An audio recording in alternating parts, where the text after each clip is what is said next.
అందరం కలిసి చదువుకుందాం.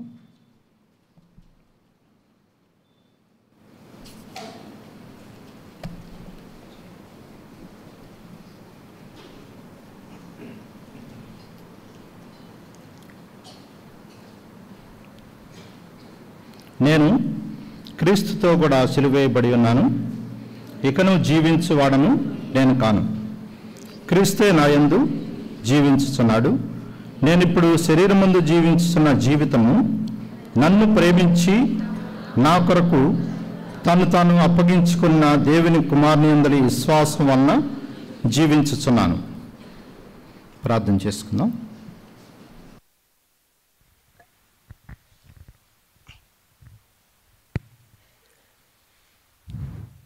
ప్రేమ కలిగిన మా తండ్రి, మహోన్నతుడ, మహాపరిశుద్ధుడైన మా గొప్ప దేవ, నీకు వందనాలు, స్తోత్రాలు ప్రభా. ఆయన నీ యొక్క పరిశుద్ధ దినం మేమందరం కూడా కలిసి కూడి వచ్చి నిన్ను స్తుతించడానికి ఆయన ఇక్కడ ఉన్నాం ప్రభా. సహాయం చేయండి ప్రభా. నన్ను కూడా మీరు జ్ఞాపకం చేసుకోండి నాయన. మరి నేను బలహీనుడు తండ్రి, నీ సెలువు చాటున మరుగుపరిచి తండ్రి నీ వాక్యం నాకు అందిస్తే తప్ప నేను చెప్పజాలనని నీ సన్నిధిలో ఒప్పుకొంచున్నాను ప్రభా. మీరు మాట్లాడండి. నీ యొక్క జీవపు మాటలు నాయన తండ్రి, నాయన నీ యొక్క సన్నిధి నాయన మా మధ్య ఉంచండి ప్రభా. ఆత్మతో సత్యంతో నిన్ను ఆరాధించేవారిగా మేము ఉండగలటకు కావాల్సిన కృపను దయచేయండి ప్రభా. మరొకసారి నన్ను జ్ఞాపకం చేసుకొని తండ్రి నీ వాక్యం నాకు అందించమని సహాయం చేయమని యేసు నామమును బట్టి అడిగి పెట్టుకొంచున్నాను తండ్రి. ఆమేన్.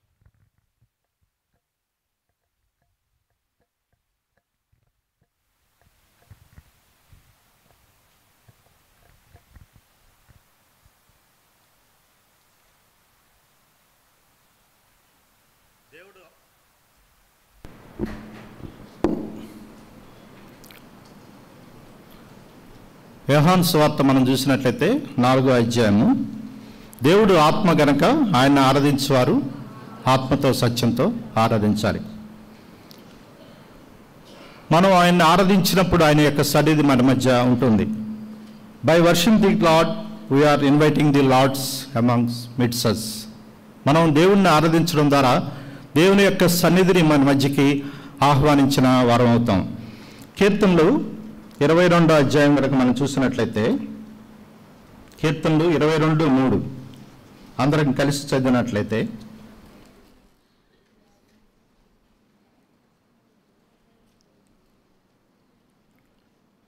నీవు ఇజ్రాయేలు చేయు స్తోత్రం మీద ఆసీనుడివై ఉన్నావు. By worshipping the lord we can inviting him in central place. నిజంగా మనం కనుక చూసినట్లయితే ఆయన్ని ఆరాధించినప్పుడు ఇజ్రాయెల్ చేయు స్తోత్రం మీద ఆయన ఆసీనుడైన దేవుడిగా ఉంటూ ఉన్నాడు. మనం ఆయన్ని ఒక రాజుగా మనం చూసినట్లయితే మనం అందరం కూడా తెలుసు. యోహాను సువార్త 2వ అధ్యాయంలో కానా వివాహంలో యేసుక్రీస్తు వారిని ఇన్వైట్ చేశారు. చేసినప్పుడు ఆయన ఏమంటాడంటే, నా సమయం ఇంకను రాలేదు అంటాడు. నిజంగా ఆయన్ని ఇన్వైట్ చేసినప్పుడు ఆయన ప్లేస్లో కూర్చోబెట్టకుండా ఆయనకి సెంట్రల్ ప్లేస్ ఇచ్చినప్పుడు ఆయన చేసిన అద్భుత కార్యాలు మనం చూస్తాం. ద్రాక్షారసం చాలా రుచిగా మారడం, నీళ్లను ద్రాక్షారసంగా మార్చడం. నిజంగా ఆయన్ని గనక మన హృదయాల్లో మనం ఇన్వైట్ చేసి ఆయనకి ప్రథమ స్థానం ఇచ్చినట్లయితే దేవుడు ఆశ్చర్యకార్యాలు, అద్భుత కార్యాలు చేసే దేవుడిగా ఉంటూ ఉంటాడు.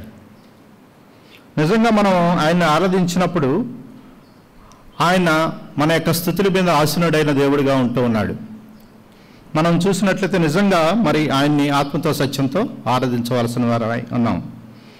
మనకి ఆయన్ని ఒక సింహాసనం వేసి యు ఆర్ మై బాస్ అని మనం ఇన్వైట్ చేసినప్పుడు దేవుడు ఆనందించే దేవుడిగా ఉంటున్నాడు. ఆయన స్తుతుల మీద ఆసీనుడై ఉంటున్నాడు అంటే అర్థం ఏంటంటే ఎక్కువ కూడా మనం ఆయన్ని ఆరాధించాలి. భగత్ సింగ్ గారికి దేవుడిచ్చిన దర్శనం ఏంటంటే ఎక్కువగా ఆయన యొక్క లైఫ్ మీరు చూసినట్లయితే ఏ ప్లేస్కి వెళ్ళినప్పటికీ కూడా worship, let us come and do worship అనేవాడు. ఆయన్ని మనం ఆరాధిద్దాం, ఆయన మనం గణపరుద్దాం, ఆయన్ని మనకి అత్యున్నత సింహాసనం వేసి మనం ఆయన్ని గణపరుద్దామని చెప్తూ ఉండేవాడు. ఆయన్ని మనం ఆరాధించాలి, గణపరచాలి, మహింపరచాలి. అర్లీ మార్నింగ్ మన జీవితంలో కూడా మనం చూసినప్పుడు మన ప్రేయర్స్లో ఒక వర్డ్ ఆఫ్ గాడ్ ఎడరేషన్, దేవుడిని మనం స్తుతించి ఆరాధించి గణపరిచినప్పుడు మన జీవితాల్లో దేవుడు అనేక కార్యాలు చేయడానికి ఇష్టపడతాడు. మన జీవితంలో అది రొటీన్ అయిపోవాలి ఆరాధన అనేది. ఏదో మనం ఆదివారం వచ్చేసి మనం ఆరాధిద్దాం కాదు, కానీ మన జీవితంలో ఒక పార్ట్, ఒక భాగం అయిపోవాలి ఆరాధన అనేది. ఎక్కడికి వెళ్ళినప్పటికీ కూడా, కష్టం వచ్చినా, శ్రమ వచ్చినా, బాధ వచ్చినప్పటికీ కూడా దేవుణ్ణి ఆరాధించినప్పుడు దేవుడు మన జీవితాల్లో అనేక కార్యాలు చేసే దేవుడిగా ఉంటూ ఉన్నాడు. అందుకని కీర్తనలు అంటాడు, 92:1 వచనంలో కూడా అంటాడు, యెహోవాను స్తుతించుట మంచిది, మహోన్నతుడా నీ నామమును కీర్తించుట మంచిది. ఇట్స్ వెరీ గుడ్, గుడ్, మంచిది, మంచిది, మంచిది. యెహోవాను స్తుతించుట, కీర్తించుట అంటే ఇది కేవలం ఒక ఇంట్రడక్షన్ మాత్రమే నేను చెప్తున్నాను. ఇప్పుడు మనం కనుక చూసినట్లయితే గలతీ రాసిన పత్రిక 2:20 వచనం అందరం కలిసి చదువుకుందాం. మళ్ళీ, నేను క్రీస్తుతో కూడా సిలువ వేయబడి ఉన్నాను, నేను ఇకను జీవించువాడని నేను కాను, క్రీస్తే నా యందు జీవించుచున్నాడు.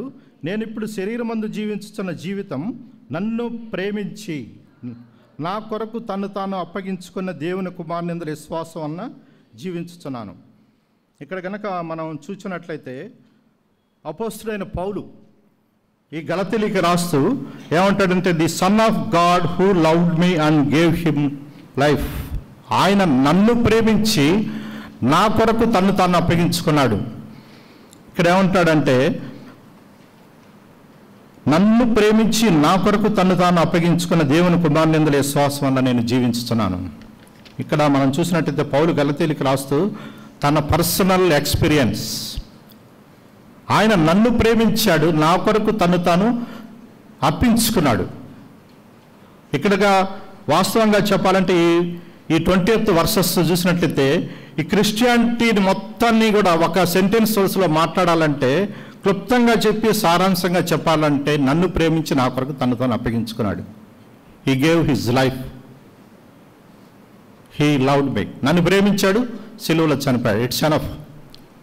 నన్ను ప్రేమించాడు కాబట్టి మిగతా అంతా కూడా వస్తుంది. దేవుడు ఎందుకు ఆయన సృష్టిని తయారు చేశాడు, ఎందుకు ఈ లోకానికి వచ్చాడు, ఎందుకు చనిపోయాడు, ఎందుకు సమాధి చేయబడ్డాడు, ఎందుకు తిరిగి లేచాడు అనేది కనుక మనం ఆలోచించినట్లయితే, నన్ను ప్రేమించాడు కాబట్టి. One word sentence. ఇక్కడ మనం చూసినట్లయితే మరి నిజమైన ఆరాధికులం అయితే దేవుని గురించి సరైన జ్ఞానం మనం ఆలోచించినట్టయితే మనకు ఉంది అనేది మనం ఆలోచించాలి. ఎందుకు దేవుడు మన కోసం తన ప్రాణం పెట్టాడు అనేది కనుక మనం ఆలోచించినట్లయితే, మనల్ని నీతిమంతులుగా తీర్చడానికి, అట్లాగే మనల్ని పరిశుద్ధపరచడానికి, మనల్ని భవిష్యత్తులో మహిమపరచడానికి తను అప్పగించినట్లుగా కూడా మనం చూస్తూ ఉన్నాం. నిజంగా ఆ అండర్స్టాండింగ్ మనకుందా? యేసు క్రీస్తు గురించిన correct understanding, correct knowledge of God మనది ఆలోచించినట్లయితే ఆ అవగాహన మనకుందా? ఒకసారి రండి అందరం కలిసి చదువుకుందాం. మత్తయి సువార్త 16:13 వచనం.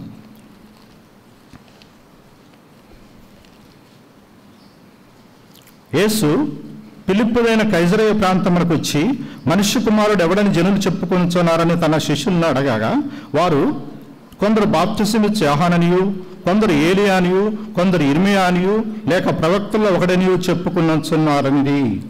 యేసు ఫిలిప్పుదైన కైసరయ ప్రాంతంలోకి వచ్చినప్పుడు, ఈ కైసరియా కనుక మనం చూసినట్లయితే ఆ లెబనాన్, సిరియా ప్రాంతాల్లో ఉంటుంది, రిమోట్ ప్లేస్. ఆ ప్లేసెస్కి వెళ్ళి యేసుక్రీస్తు తన 12 మంది శిష్యుల్ని కనుక పిలిచి మాట్లాడుతున్నాడు. ఏమంటాడంటే, నా గురించి ఏమనుకుంటున్నారు, నా గురించి ఏమనుకుంటున్నారు అన్నప్పుడు వాళ్ళు ఇచ్చిన సమాధానం ఏంటంటే, బాప్తిసం ఇచ్చే యోహానని అనుకుంటున్నారయ్యా నీ గురించి. ఇంకొకళ్ళు అంటారు ఏలియా అనుకుంటున్నారయ్యా నీ గురించి. ఇంకొకళ్ళు శిష్యుడు అంటాడు, నిన్ను ఇర్మియా అనుకుంటున్నారయ్యా. ఇంకొకళ్ళు అంటారంటే ప్రవక్తల్లో. 12 మంది శిష్యులు ఆయనతో కూర్చొని సహవాసం చేస్తున్నారు, తిరుగుతున్నారు, తాగుతున్నారు, ఆయనతో జీవిస్తున్నారు. ఈ don't understanding the knowledge of God and Christ. అంటే వాళ్ళకి, శిష్యులకే యేసుక్రీస్తు గురించిన సరైన అవగాహన లేదు. చాలాసార్లు ఇప్పుడు మనం అనుకుంటాం, మనం అందరం కూడా కలిసి దేవుణ్ణి ఆరాధించడానికి వచ్చాం, కానీ మందిరానికి వచ్చాము, కానీ యేసుక్రీస్తు గురించి అయిన సరైన అవగాహన మనకుందా?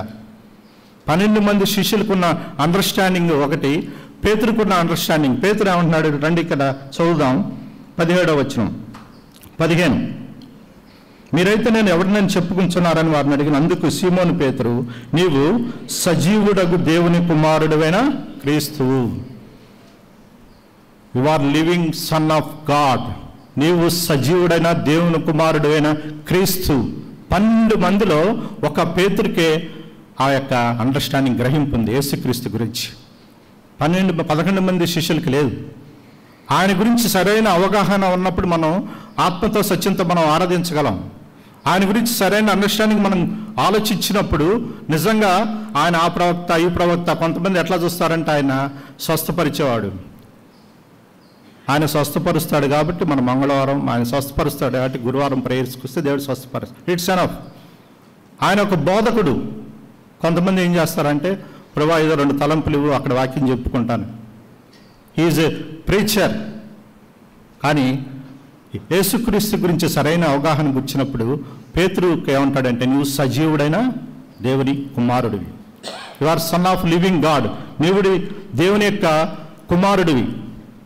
కానీ ఇక్కడ కనుక మనం గ్రహింపు కనుక అర్థం చేసుకున్నట్లయితే వాళ్ళు నీతిమంతులుగా తీర్చబడడానికి అంటే రక్షణ పొందటానికి, పరిశుద్ధపరచబడటానికి అంటే పరిశుద్ధమైన జీవితం జీవించడానికి, మహిమపరచడానికి అంటే ప్రభుత్వ ఆనందమైన జీవితం జీవించడానికి ఆయనకి పట్ల మనకున్న అండర్స్టాండింగ్ చాలా తక్కువ, మనకున్న నాలెడ్జి చాలా తక్కువ.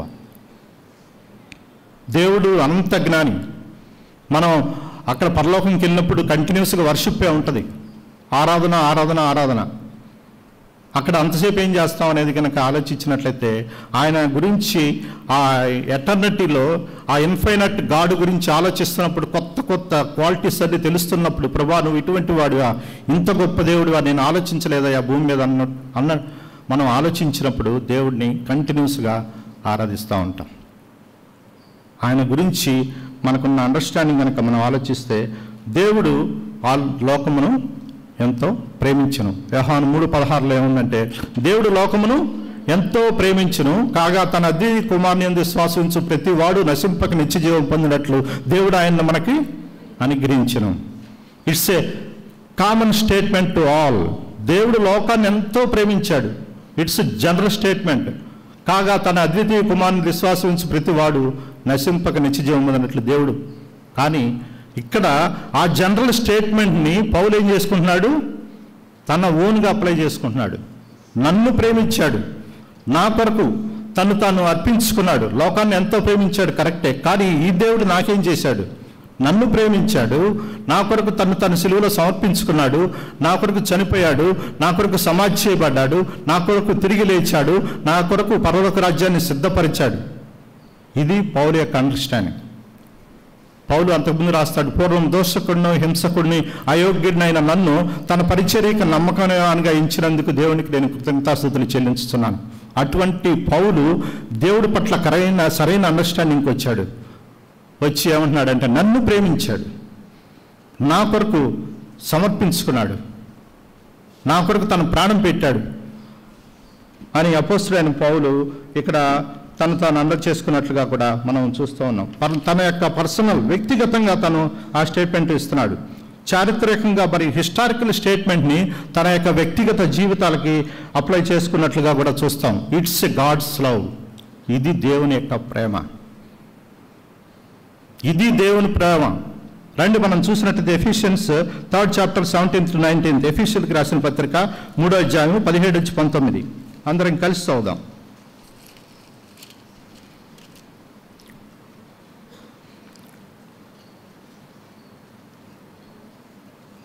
మధ్యలో ఉంటుంది, తన మహేశ్వరం చొప్పున మీకు దయచేయననియు మీరు దేవుని సంపూర్ణత పూర్ణగినట్లుగా ప్రేమయందు వేరు పారి సమస్త పరిశుద్ధులతో కూడా దాని ఎడల్పు పొడుగు లోతు ఎత్తు ఎంతో గ్రహించుకున్నట్టుకు జ్ఞానమునకు మించిన క్రీస్తు ప్రేమను తెలుసుకున్నట్టుకు తగిన శక్తి వాళ్ళ వారు కావాలని ప్రార్థించుచున్నాను. ఇక్కడ ప్రేమ యొక్క పొడవు ఎడల్పు లోతు ఎత్తు కూడా గ్రహించలేకపోతున్నాడు. పౌలుకు కూడా నాకే అర్థం కావట్లేదు ఈ ప్రేమ. దేవుని యొక్క ప్రేమను మనం అర్థం చేసుకోవడం చాలా కష్టం, చాలా కష్టం, అస్సలు అర్థం కాదు అని చెప్పేసి ఇక్కడ జ్ఞానమునికి మించిన క్రీస్తు ప్రేమను తెలుసుకున్నట్టుకు తగిన శక్తి గలవారు కావాలని ప్రార్థించుచున్నాను. అంటే మనకి శక్తి లేని వారం. ఆ శక్తి దేవుడే మనకి ఇస్తే కానీ ఆయన యొక్క ప్రేమను మనం అర్థం చేసుకోలేము. ఆయన ప్రేమను అర్థం చేసుకోవడంటే మనకిన్న నాలెడ్జ్ సరిపోదు. హిస్టారికల్గా మనం చూసినట్లయితే స్టార్టింగ్ నుంచి ఇప్పుడు వరకు కూడా మనం ఆలోచించినట్లయితే ఆయన యొక్క ప్రేమను అర్థం చేసుకోవడం ఇప్పటికీ కూడా ఎవరికీ అర్థం కావట్లేదు. మరి చూసినట్లయితే చరిత్రలో చూస్తే భూమి లేదు, పర్వతాలు లేవు, మనకి కనపడే సముద్రాలు లేవు, నదులు లేవు, నక్షత్రాలు లేవు. మన గురించి చెప్పుకోవాలంటే చాలా చెప్తా ఉంటాం. నిజంగా మరి చూసినట్లయితే ఆయన సృష్టి గనక ఒక్కసారి గనక ఆలోచించినట్లయితే, ఆయన క్రియేట్ చేసిన సృష్టినే మనం ఆలోచిస్తున్నట్లయితే చాలామంది ఈరోజు అతిశయపడుతూ ఉంటారు. నేను చంద్రమండలం మీదకి వెళ్ళాను, నేను అంగార గ్రహం మీద వెళ్ళాను, నేను టెలిస్కోప్ను కనుక్కున్నాను, నేను ఆ నాలెడ్జ్ చేశాను, ఈ నాలెడ్జ్ చేశాను. ఇట్లా చెప్పుకునే మానవుడే ఆ రోజు సృష్టింపబడలేదు. ఆ రోజు సృష్టింపబడ్డది కనిపెట్టాలంటే మన గురించి మనం చెప్పుకునే ఈ యొక్క మనిషే దేవుడు సృష్టించినప్పుడు, అప్పుడు భూమికి పునాదులు అయినప్పుడు లేవు. మనం ఆలోచిస్తున్నట్లే ఈ నాట్య ప్రకారం ఆలోచిస్తే ఫస్ట్ ఏం సృష్టించాడనేది కనుక ఆలోచిస్తే ఫస్ట్ దేవుడు. మనం చూసినట్లయితే ఆది కాండంలో చూసినట్లయితే ఆది యందు దేవుడు, in the beginning God exist అని ఉంటుంది. ఆది యందు దేవుడు మొట్టమొదట ఏమి సృష్టించాడు అంటే, యాజ్ పర్ మై నాలెడ్జ్ ఏంటంటే ఫస్ట్ ఆయన సృష్టించింది పరలోకాన్ని సృష్టించాడు. తర్వాత ఆర్డర్లో కనుక చూసినట్లయితే దేవదూతలను సృష్టించాడు. తర్వాత కనుక మనం చూసినట్లయితే భూమిని సృష్టించాడు. తర్వాత కనుక మనం చూసినట్లయితే మానవుని సృష్టించాడు. అట్లా మనం చూసినట్లయితే ఈ యొక్క భూమికి పునాదులు వేశాడు. ఇది ఎట్లా బ్రదర్ మీ సొంత నాలెడ్జ్తో ఎట్లా చెప్తారు? ఎక్కడ ఉందా బైబిల్లో? రండి మనం చూద్దాం. యోబు 38:7.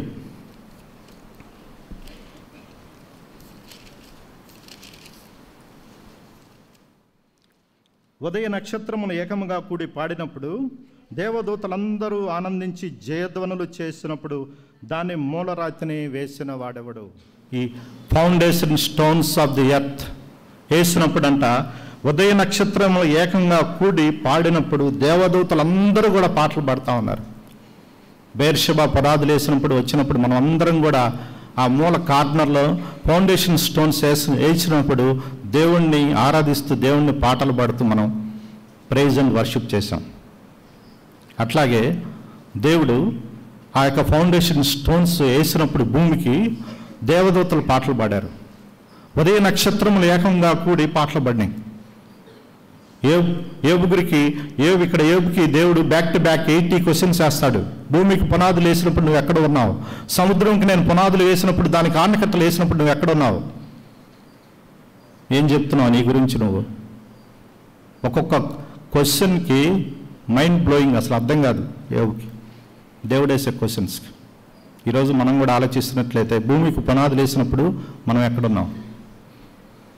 It's a love. దేవుడి యొక్క తన ప్రేమ చేత మనల్ని సృష్టించాడు.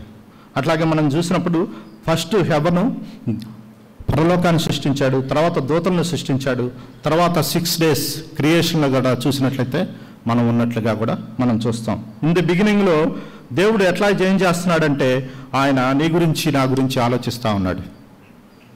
నీ గురించి నా గురించి ఆలోచించినప్పుడు నిజంగా ఇప్పుడు కనుక మనం ఆలోచించినట్లయితే ఒక మ్యాథమెటిషియన్ చెప్తాడు, ఇప్పటి వరకు కూడా 4.5 బిలియన్ పీపుల్, 4500 కోట్ల జనాభా ఉండవచ్చు.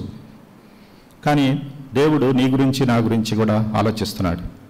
భూమికి పునాది వేసినప్పుడు నీ గురించి నా గురించి ఆయన అనాది సంకల్పంలో ఆలోచించాడు. Ephesians 1st chapter 6th verses. Ephesians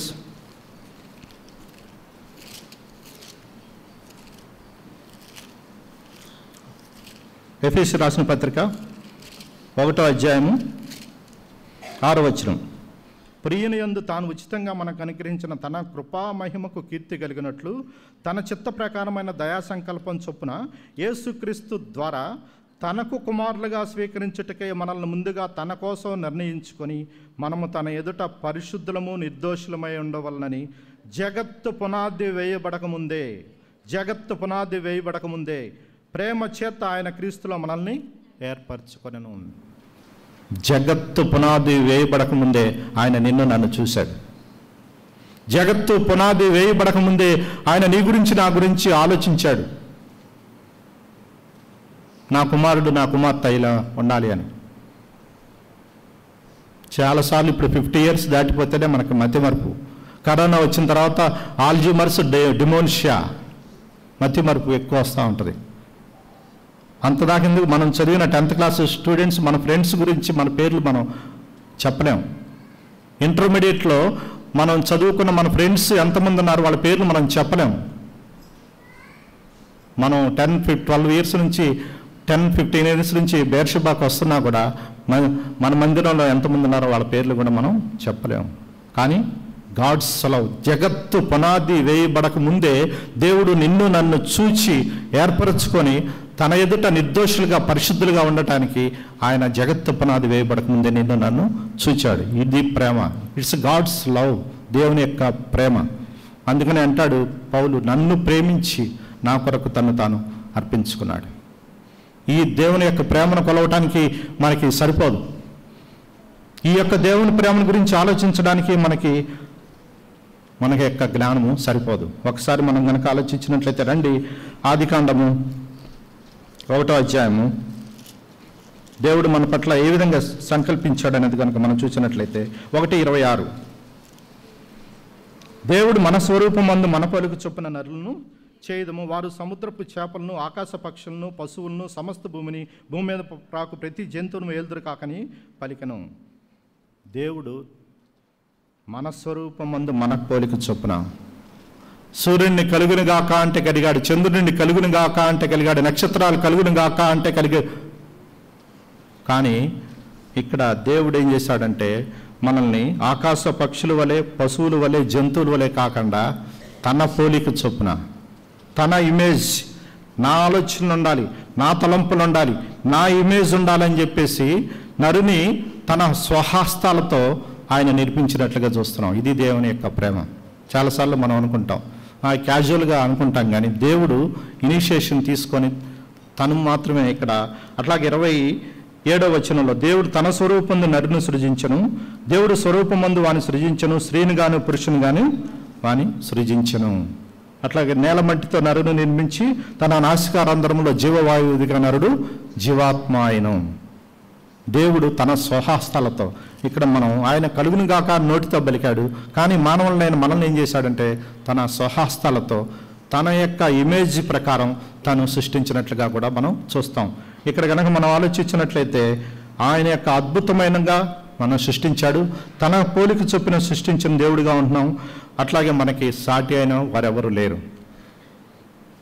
ఒక్కసారి మనం ఆలోచించుకున్నట్లయితే మనుషులను పోలిన మనుషులు 7 ఉంటారని చెప్తారు. ఆ మాట తప్పు. ఇక్కడ మనం చూసినట్లయితే నీకు సాటి అయిన వారెవరు లేరు. You are unique in this world. దేవుడు నిన్ను నన్ను సృష్టించినప్పుడు మన యొక్క ఐరిస్, మన కనుబొమ్మలు గనక మీరు ఎయిర్పోర్ట్కి వెళ్ళినప్పుడు స్కాన్ చేసినప్పుడు ఈ ఫింగర్, ఈ ఐస్ చూసినట్లయితే ఐరిస్ వరల్డ్లో ఎవరికి ఉండదు. ఫింగర్ ప్రింట్స్ ఎవరికి లేదు ప్రపంచంలో. డిఎన్ఏ మ్యాచ్ కాదు ఒకరికి. ఇప్పుడున్న పాపులేషన్లో 750 కోట్ల మందిలో you are unique in this world. దేవుడు నిన్ను నన్ను ఒక ప్రత్యేకంగా సృష్టించాడు. మనం అనుకుంటాం ఏముందిలే మామూలుగా ఏదో చేసేసాడని, కానీ దేవుడు ఒక ప్రత్యేకంగా నిన్ను నన్ను సృష్టించాడు. అది దేవుని యొక్క ప్రేమ. ఎవ్వరూ కూడా నీలాగా లేరు, నీలాగా ఉండకూడదని చెప్పేసి ఆయన యూనిక్ క్రియేషన్ కూడా మనం చూస్తున్నాం. అట్లాగే దేవుడు తన స్వరూపంలో ఆత్మ, ప్రాణ, దేహంగా మనల్ని ఆయన యొక్క తండ్రి, కుమార, పరిశుద్ధాత్మలాగా మనకి తన ఆత్మ, ప్రాణం, దేహం ఇచ్చినట్లుగా కూడా మనం చూస్తున్నాం. అట్లాగే ఈ ఆదికాండము మనం చూసినట్లయితే 3వ అధ్యాయంలో సాతాను యొక్క కుయుక్తులను బట్టి ఆ ఏదైనా తోటలో ఆదాము అవ్వలు మోసం చేసినప్పుడు, ఆదాము అవ్వలు పాపంలో పడిపోయినప్పుడు దేవుడు ఏం చేశాడంటే ఆ దినమే, ఫ్రమ్ దట్ డేనే, ఆ రోజే ఆయన డిలే చేయకుండా ఒక సొల్యూషన్ చూపించాడు. పాపంలో నా కుమారుడు నా కుమార్తె పాపంలో పడిపోయారు కాబట్టి వాళ్ళు ఏం చేశారంటే ఆయన ఇమ్మీడియట్గా పడిపోయిన స్థితిలో నుంచి దీనికి సొల్యూషన్ ఏంటి, పరిష్కారం ఏంటి అని చెప్పేసి ఆలోచించినప్పుడు 3వ అధ్యాయం 15వ వచనంలో ఇక్కడ మనం చూస్తాం. 3:15 అందరం కలిసి చదువుదాం. మరియు నీకును స్త్రీకిని నీ సంతానమునకును ఆమె సంతానమునకును వైరము కలగజేస్తుంది, అది నిన్ను తల మీద కొట్టును, నువ్వు దాన్ని మడిమె మీద కొట్టుదు అని చెప్పాను. ఆయన స్త్రీతో నీ ప్రయాసం. ఇక్కడ 15వ వచనంలో ఆ ఒక్కరోజు కూడా ఆయన ఆలస్యం చేయకుండా ఆయన ఏం చేశాడంటే పడిపోయిన మానవుడి కోసం ఇట్స్ ఏ ప్రాఫెసీ, ప్రవచనాత్మకమైన మాట మనం చూసినట్లయితే తన కుమారుడైన యేసుక్రీస్తును ఇమ్మీడియట్గా ఈ లోకానికి పంపించినట్లుగా చూస్తాం. పడిపోయేళ్ళ తర్వాత చూద్దాంలే, దీని సంగతి ఆలోచిద్దాం అనుకోలేదు. ఇమ్మీడియట్గా ఆయన ఏం చేశాడంటే స్త్రీ సంతానమైన యేసుక్రీస్తుని లోకానికి పంపించి ఆ యొక్క సర్పాన్ని సాతాను తలని చితగొట్టినట్లుగా కూడా మనం చూస్తూ ఉన్నాం. దేవుడి యొక్క God's plan is like this. ఆయన మన పట్ల ఎంత కేర్ అండ్ కన్సర్న్ కలిగి ఉన్నాడనేది ఆయన యొక్క ప్రేమను బట్టి మనం ఆలోచిస్తే తెలుస్తూ ఉంటుంది. దేవుడు ఇంతగా నన్ను ప్రేమించాడా అని చెప్పేసి మనం చూస్తూ ఉంటాం. ఇజ్రాయెల్ని కాపాడువాడు కునకుడు నిద్రపోడు. అట్లాగే మనం చూసినట్లయితే ఆయన కోపము నిజంగా ఇక్కడ మనం చూసినట్లయితే ఆయన కోపము లేదు, కానీ ఆయన వాళ్ళని ప్రేమించాడు. ఆయన కోపము నిమిషం మాత్రం ఉండను, ఆయన దయ ఆయుష్కాలం అంతా ఉండను.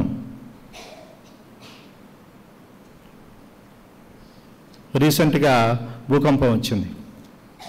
నేను డ్యూటీలో ఉన్నాను. కంట్రోల్ రూమ్ అంతా కూడా ఇవన్నీ క్లోజ్ చేసి అద్దాలు షేక్ అవుతూ ఉంది. నేను అన్నాను ఏమన్నా పక్కన ఏమన్నా కోతులు ఉన్నాయి ఏమన్నా చూడండి అంటే పక్కన ఉన్నాయి సార్ అన్నాడు. లేదు లేదు ఇదో సంథింగ్ ఈజ్ హ్యాపెండ్, ఇది ఎలా ఎర్త్క్వేక్ లాగుందయా అంటే లేదు సార్ ఇప్పుడే ఇలా భూకంపం ఎక్కడెక్కడ వస్తుంది అన్నాడు. లేదు ఖచ్చితంగా ఇది అయిండొచ్చు అని మాట్లాడుతున్నాను. మళ్ళీ 2 seconds వైబ్రేషన్స్ వస్తూ ఉన్నాయి. చూస్తూనే ఉన్నాను. నేను నుంచొని ఉన్నాను 7:28కి. తర్వాత స్క్రోలింగ్ వస్తూ ఉంది. ఆ డిఫరెంట్ ప్లేసెస్లో ఎర్త్క్వేక్ వచ్చింది 5.3 మ్యాగ్నిట్యూడ్ మీద.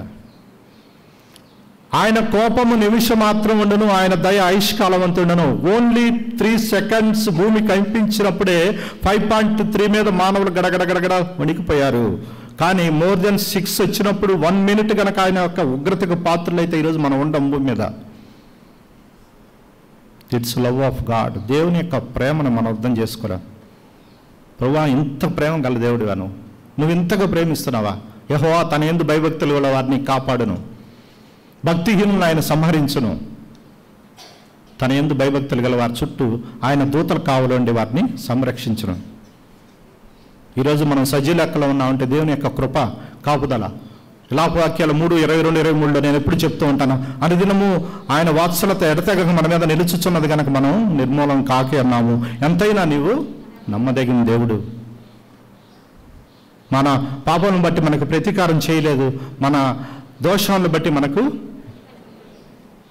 శిక్ష విధింపలేదు, కానీ ఆయన మన కోసం సిలువలో చనిపోయినట్లుగా కూడా మనం చూస్తాం. అంత మాత్రమే కాదు, ఇక్కడ చూసినట్లయితే దేవుడు మరి ఆ యొక్క ఆదాము అవ్వలు పాపం చేసినప్పుడు ఆ యొక్క ప్రవచనాత్మ ద్వారా మరి వాళ్ళని యేసుక్రీస్తుని లోకానికి పంపించి మా యొక్క సిలువలో చనిపోవడం ద్వారా ఆ యొక్క శిక్షను తొలగించినట్లుగా కూడా మనం చూస్తూ వచ్చాం. అట్లాగే తర్వాత చూసినప్పుడు కాలానికి అనుగుణంగా వీళ్ళు ఏం చేశారంటే ఇంకా దేవుడిని తెలుసుకోకుండా ఏం చేశారంటే ఐగుప్తు దేవతల్ని, అష్షూరియల దేవతల్ని, బబులోన్ దేవతల్ని, పార్శికపు దేవతల్ని, గ్రీకు దేవతల్ని, రోమన్ దేవతల్ని ఆరాధించినప్పుడు దేవుడు ఏం చేశాడంటే ఆయన మ్యాన్ మేడ్ థింగ్స్ని వాళ్ళు వర్షిప్ చేస్తున్నప్పుడు ఇంకా లాభం లేదని చెప్పి ఆయన ఏం చేశాడంటే తన యొక్క కుమారుడిని ఈ లోకానికి పంపించాడు. గలతీ రాసిన పత్రిక 4వ అధ్యాయం 4-5 అందరం కలిసి చదువుదాం.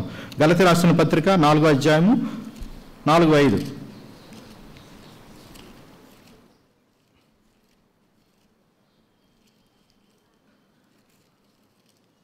అయితే కాలం పరిపూర్ణమైనప్పుడు దేవుడు తన కుమారుని పంపెను.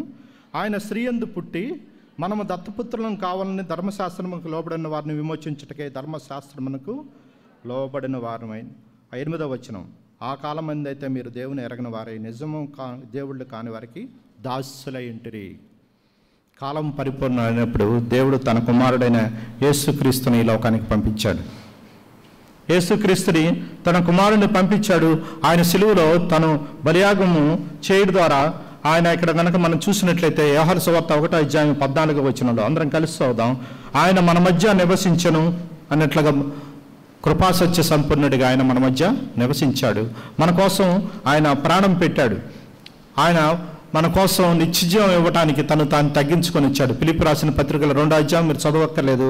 తను తాను తగ్గించుకొని శిలువ మరణంతో వరకు కూడా తగ్గించుకొని ఆయన మన కోసం బలియాగంగా సమర్పించుకున్నట్లుగా చూస్తాం. హిజ్ లవ్ ఈజ్ ఒక ఆయన ఏమంటాడంటే ఆయన ప్రేమ గురించి ప్రేమ ఆగిపోయేది కాదు, నిరంతరం ఉండేది. Ever lasting love, agape love. ఆయన చూసినట్లయితే ఆయన ప్రేమకి సమాంతరం ఏది లేదు. మనం పాప స్థితిలో ఉన్నప్పటికీ కూడా ఆయన మనల్ని ప్రేమిస్తానే ఉన్నాడు. రండి రోమా 5వ అధ్యాయం 8, 9 అందరం కలిసి చదువుదాం. రోమా 5వ అధ్యాయము 8, 9.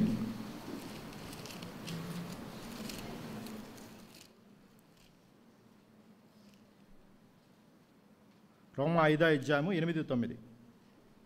అయితే దేవుడు మన ఎడల తన ప్రేమను వెల్లడిపరుచుచున్నాడు. ఎట్లనగా మనం ఇంకను పాపులమై ఉండగానే క్రీస్తు మన కొరకు చనిపోయెను.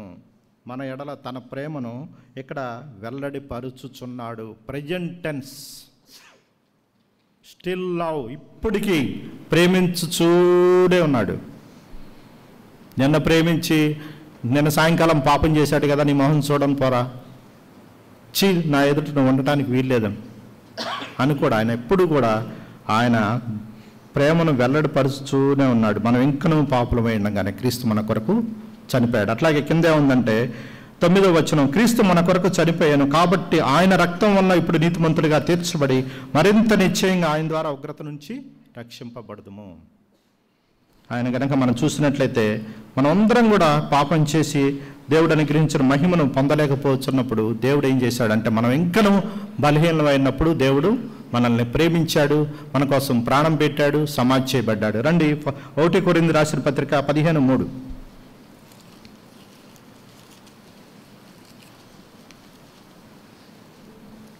నాకు ఇవ్వబడిన ఉపదేశం మొదట మీకు అప్పగించుతాను, అదేమనగా లేఖనముల ప్రకారం క్రీస్తు మన పాపముల నిమిత్తం మృతి నొందెను, సమాధి చేయబడను, లేఖనముల ప్రకారం 3వ దినమున లేపబడను. లేఖనముల ప్రకారం చనిపోయాడు, సమాధి చేయబడ్డాడు, తిరిగి లేచాడు. మనకి నిత్య రక్షణ ఇవ్వటానికి ఆయన త్యాగం చేసిన దేవుడిగా ఉంటూ ఉన్నాడు. నిజంగా ఎంత గొప్ప దేవుడు, ఇంత గొప్ప ప్రేమను మనం గుర్తెరిగినప్పుడు దేవుడిని మనం ఆరాధించకుండా స్తుతింపకుండా ఉండలేం. ఆయనంత గొప్పతనాన్ని కనుక మనం ఆలోచించినట్లయితే ఎప్పుడు కూడా ఆయన మనం స్తుతింపబద్ధులమైనాం, ఆయన మనం ఎప్పుడు కూడా గణపరచబద్ధులమైనాం. అట్లాగే మనం చూసినట్లయితే భయంకరమైన పాప స్థితిలో ఉన్న మనల్ని దేవుడు ఏ విధంగా రక్షించాడంటే పేతురు రాస్తూ అంటాడు, 1 Peter 2nd chapter 9th verses.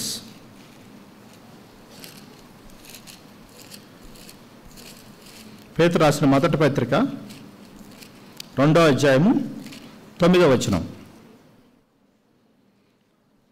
అయితే మీరు చీకటి నుండి ఆశ్చర్యకరమైన తన వెలుగులోనికి మిమ్మల్ని పిలిచిన వాడిని గుణాత్సవం మిమ్మల్ని ప్రచురించి చేయ నిమిత్తము దేవుడు మనకి ఇక్కడ కొన్ని నేమ్స్ పెడుతున్నాడు. ఒకప్పుడు మనం చీకట్లో ఉన్నవారం, ఒకప్పుడు మనం పాపంలో ఉన్నవారం, ఒకప్పుడు సాతాను యొక్క చెరలో ఉన్నవాళ్ళం, ఒకప్పుడు ఉగ్రతకు పాత్రలమైన వారం. దేవుడు తన ప్రేమ ద్వారా ఇక్కడ ఏం చేస్తున్నాడంటే చీకటి నుంచి ఆశ్చర్యకరమైన తన వెలుగులోనికి మమ్మల్ని పిలుస్తున్నాడు. ఆశ్చర్యకరమైన వెలుగులోనికి ఆయన మనల్ని పిలుస్తున్నాడు. పిలిచినంత మాత్రమే కాదు కానీ ఏం చేస్తున్నాడంటే ఇక్కడ రండి కింద వాని గుణాత్సములను ప్రచురం చేయ నిమిత్తము 4 నేమ్స్ ఇక్కడ మనకు పెడుతున్నాడు. ఏంటంటే ఏర్పరచబడిన వంశం, chosen race, we are all chosen race. అంటే ఇక్కడ మనం చూసినట్లయితే ఏర్పరచబడిన వంశంలోకి మనల్ని తీసుకెళ్తున్నాడు. ఒకప్పుడు మనం చీకట్లో పాపంలో ఉన్న మనల్ని తీసుకెళ్ళి ఆయన వెలుగులోకి నడిపించి తన రాజ్యానికి తీసుకెళ్తున్నాడు. రెండోదిగా మనం చూసినట్లయితే రాజులైన యాజక సమూహం, కింగ్స్ అండ్ ప్రీస్ట్స్. కింగ్స్కి రాజుల సమూహంలో మనల్ని చేర్చాడు. రాజులకి ఏముంటుంది? సింహాసనం ఉంటుంది, కిరీటం ఉంటుంది. జయించిన వాడిని నాతో పాటు నా సింహాసనం మీద నేను కూర్చుండబెట్టును. అంత మాత్రమే కాదు, ప్రతి వానికి వాని క్రియల చొప్పున సిద్ధపరచబడిన జీతం, కిరీటాలు కూడా ఉంటాయి. ఒకప్పుడు భయంకరమైన పరిస్థితిలో ఉన్న మనల్ని ఏం తీసుకొచ్చాడు? ఏర్పరచబడిన వంశంలో తీసుకొచ్చాడు. తర్వాత ఏం చేస్తున్నాడు? రాజులైన యాజక సమూహంలో మనల్ని చేర్చాడు. కింగ్స్ అండ్ ప్రీస్ట్స్, ప్రీస్ట్స్ అంటే యాజకులు. యాజక ధర్మం చేయడం అంటే డైరెక్ట్ యాక్సెసిబిలిటీ టు గాడ్. దేవునితో డైరెక్ట్గా మనకి యాక్సెసిబిలిటీ ఉంది. ఒకప్పుడు మన పాత నిబంధనలో చూస్తే ఎవరు కూడా వెళ్ళటానికి లేదు. ప్రధాన యాజకుడు అతి పరిశుద్ధ స్థలంలోనికి సంవత్సరానికి ఒక్కసారి మాత్రమే వెళ్ళి తన బలిని అర్పించి వస్తూ ఉండేవాడు. అప్పటికి కూడా అందరు చూస్తూ ఉన్నప్పుడు, ఆ గంటలు కట్టి ఉన్నప్పుడు, తను ఆరాధన చేస్తున్నప్పుడు ఇతను ఏమన్నా పాపం గనక చేస్తే ఆన్ ది స్పాట్లో డెడ్ అయిపోయేవాడు. ఆ గంట ఆ తాడు బట్టి ఈడుస్తూ ఉండేవాడు. మన దేవుడు పాత నిబంధనలో చూసినట్లయితే దహించు అగ్ని అయి ఉన్నాడు. పాపంని టాలరేట్ చేయడు దేవుడు. కానీ కొత్త నిబంధనలో వచ్చేటప్పటికి దేవుడు ఏం చేశాడంటే మనల్ని రాజులైన యాజక సమూహంలో చేర్చాడు. యాజకత్వాన్ని మనకి అప్పగించాడు. ఒకప్పుడు లేవీలకు మాత్రమే ఉండదాన్ని ఇప్పుడు యాజకత్వం చేసే స్థితికి మనల్ని తీసుకొచ్చాడు. మూడవదిగా అక్కడ చూసినట్లయితే పరిశుద్ధ జనము, హోలీ నేషన్స్. ఈ పరిశుద్ధత అంటే మనం చాలా ఆమడ దూరంలో ఉంటాం. అది మనకి అంత ఈజీగా అర్థం కాదు. హోలీ హోలీ హోలీ, మన దేవుడు పరిశుద్ధుడు పరిశుద్ధుడు పరిశుద్ధుడు అంటాం. కానీ మనం చూస్తే 24 hours 24 గంటల్లో పాపంలో కొట్టుమిట్టాడుతూనే ఉంటాం. బిలీవర్స్ అని చెప్పుకుంటాం, చాలా విషయాల్లో కాంప్రమైజ్ అయిపోతూ ఉంటాం, కరప్షన్లో ఉంటాం, చాలా అబద్ధాలు, మోసం ఇంకా ఉంటాయి. కానీ దేవుడు పరిశుద్ధుడు. పరిశుద్ధ జనంలోకి మనల్ని చేర్చినట్లుగా చూస్తున్నాం. అట్లాగే 4 చూసినట్లయితే దేవుని సొత్తైన ప్రజలు. ఇక్కడ మనం చూసినట్లయితే తెలుగు ఇంగ్లీష్ వర్షన్స్ చూసినట్లయితే గాడ్స్ ఓన్ పీపుల్ ఉంది. ఇక్కడ చూసినట్లయితే పరిశుద్ధ జనమైన దేవుని సొత్తైన జనాంగంగా మనం చేశాడు. గ్రీక్ వరల్డ్లో చూసినట్లయితే 2 మీనింగ్స్ వస్తాయి. అవి మనం ఇప్పుడు డిస్కస్ చేయడానికి టైం లేదు. కానీ ఒకటేమంటే రేర్ బ్యూటీ. రేర్ బ్యూటీ అంటే అరుదైన అందగాడు, అరుదైన అందగత్త. మనం జనాలకి నచ్చకపోవచ్చు, కానీ that's why I gave my life to you. నీవు నా దృష్టిలో గనుడివి, నువ్వు నా దృష్టిలో రేర్ బ్యూటీ కాబట్టి నేను నీ కోసం ప్రాణం పెట్టాను దేవుడు. ఇది పరిశుద్ధ దేవుడు మనకిచ్చిన గొప్ప ఆధిక్యత. ఈరోజు ఉదయకాల సమయంలో మనం ఎన్నిటిని చేసుకుని, దేవుడు ఇంత ప్రేమ గల దేవుడా, ఇంత గొప్ప దేవుడు నా కోసం ప్రాణం పెట్టాడు. He loved us, he lifted us. ఆయన మనల్ని ప్రేమించడమే కాదు, కానీ ఆయన మనల్ని పైకెత్తాడు. ఎఫిషియన్స్ 2nd chapter 1-2 ఏముందంటే, మీ అపరాధముల చేతను పాపముల చేతను మీరు చచ్చిన వారై ఉండగా ఆయన మమ్మల్ని క్రీస్తు కూడా బ్రతికించను. He lifted us. ఉన్నత స్థానంలో పెట్టే దేవుడు మన దేవుడు. వీటన్నిటిని బట్టి నిజంగా ప్రభువా, నువ్వు మా కోసం సిలువలో ఇంత త్యాగం చేసావు. నీ ప్రేమను అర్థం చేసుకోవడం మాకు చేత కావట్లేదయ్యా. దయచేసి నిన్ను ఆరాధించడానికి మాకు సహాయం చేయి. ఎన్నో మేళ్ళు ఉపకారాలు నా జీవితంలో చేశావు. ఇంకా నన్ను సజీవ లెక్కలో ఉంచావు. ఇంకా నేను బలహీనగా ఉన్నప్పుడే నువ్వు నన్ను ప్రేమిస్తున్నావు నా కోసం. అందుకనే పౌలు అంటాడు, నన్ను ప్రేమించి నా కొరకు తను తాను అర్పించుకున్నా. పౌలు తన యొక్క వ్యక్తిగతంగా తన అనుభవాన్ని చెప్తూ వస్తున్నాడు. గలతీ రాసిన పత్రికలో, నన్ను ప్రేమించి నా కొరకు తను తాను సజీవంగా అర్పించుకున్న యేసుక్రీస్తుని బట్టి నేను జీవించుచున్నాను అంటాడు. ఇక జీవించువాడను నేను కాదు, క్రీస్తే నా యందు జీవించుచున్నాడు. ఉదయకాల సమయంలో మనందరం కలిసి ఆత్మతో సత్యంతో మనం ఆయన ఆరాధిద్దాం. ఆయన యొక్క ప్రేమని తలపోసుకుంటూ, దేవుడు ఇంత గొప్ప కార్యాలు చేశాడు, ఇంతగా నన్ను ప్రేమిస్తున్నాడు, ఇంతగా నా కోసం త్యాగం చేశాడు. మరి చూసినట్లయితే యు ఆర్ యూనిక్. ప్రపంచంలో ఎవరు లేరు నీలాగా నాలాగా. You are rare beauty. దేవుడి దృష్టిలో గొప్ప అందగాడివి. ఎందుకంటే కానీ ఈ ప్రపంచంలో ఎవరు మనల్ని ప్రేమించవచ్చు, ప్రేమించకపోవచ్చు, కానీ ఎవరు మనల్ని అప్రిషియేట్ చేయకపోవచ్చు, కానీ మన దేవుడైన యేసు క్రీస్తు మన కోసం తను తాను తగ్గించుకొని వచ్చి సజీవ యాగంగా ఆయన సిలువలో చివరి రక్త బొట్టు వరకు మన కొరకు కాచి మనకిచ్చిన రక్షణను బట్టి మనం ఆయన్ని స్తుతింపబద్ధమైన. యెషయా 53:5 అంటాడు, మన అతిక్రమ క్రియలను బట్టి ఆయన గాయపరచబడను, మన సమాధానమైన శిక్ష అతని మీద పడును. మన అతిక్రమలను బట్టి ఆయన గాయపరచబడ్డాడు, మన అతిక్రమలను బట్టి ఆయన నలగొట్టబడ్డాడు. ఒక ఆర్టికల్లో నేను చదివినప్పుడు 650 times 650 సార్లు ఆయన మీద మొహం మీద ఉమ్మేశారంట. అయినప్పటికీ కూడా ఆయన తుడుచుకొని నీకోసం నా కోసం సిలువ భరించి ఆయన చనిపోయి సమాధి చేయబడి తిరిగి 3వ దినాన లేచి నీ కొరకు నా కొరకు ఆ యొక్క నిత్య రాజ్యాన్ని సిద్ధపరచడానికి ఆయన సజీవుడైన దేవుడిగా ఉంటున్నాడు. పేతురుకున్న అండర్స్టాండింగ్ మనకు ఉండాలి. సజీవుడైన దేవుడు నా దేవుడు ఇంకా జీవించుతున్నాడు, ఈరోజు మా మధ్య ఉన్నాడు. ఆయన నేను మొరపెట్టినప్పుడల్లా నాకు సమాధానం ఇస్తాడు, నా మొర ఆలకిస్తాడు, నన్ను ప్రేమిస్తాడు. నా కొరకు మరణం వరకు నమ్మకంగా ఉండము, నేను నీకు జీవకిరీటం ఇస్తానన్న దేవుడు ఈరోజు మన మధ్య సంచరిస్తూ ఉన్నాడు. ఆయన ఆత్మస్వరూపంగా ఉన్నాడు కాబట్టి మనం అందరం కలిసి ఆయన్ని ఆత్మతో సత్యంతో ఆరాధిద్దాం.